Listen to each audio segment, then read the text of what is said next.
What's up, guys? In this video, we're going to be talking about go where you're celebrated. You know, I would say as a man, I've definitely have not followed this rule to the T. And what do I mean by that, right?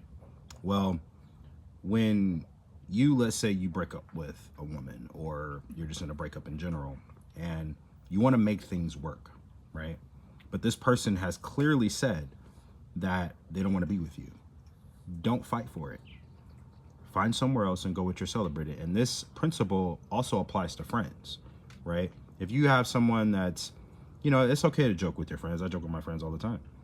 But if you have someone that's kind of slightly dissing you, they don't really care about your progress, or, because all of us are striving for goals.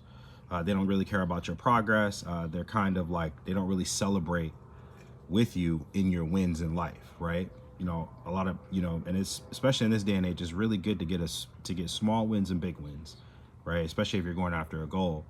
And if they're not celebrating with you, if they're like, you could have done better, stuff like that, not just constructive criticism, you know what I mean, cut them off, right? Go where you're celebrated, because life is too short to have people telling you, not being in your corner. And that includes family, right?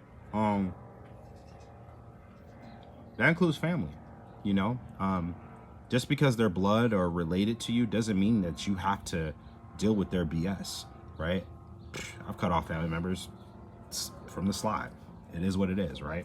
Am I happy about it? No, but I'm not gonna have you lecture me about my successes, and I know my path and my journey. That's why you need to know your purpose in life. And your purpose is like an onion. As more you peel about life, it's gonna present itself to you, right? For example, from about 17 to 22, my purpose was the Marine Corps, right? And then after that, it was college, and so on and so forth. So, know your purpose, but here's the thing, go where you're celebrated, right? People that celebrate you, people that genuinely are down for you, are going to be happy for your accomplishments. They're going to be happy for the person you're becoming, and they're going to be happy that you're happy, right? That's it, right? They don't necessarily have to agree with everything that you say, but they're just happy that you're happy, right? Go where you're celebrated. Don't fight for something that that is in the past, and don't resist change, right? Because we resist, and eventually the truth has its day, and change is the only constant thing in life. I hope this helps. Take care. God bless. I'll see you in the next video.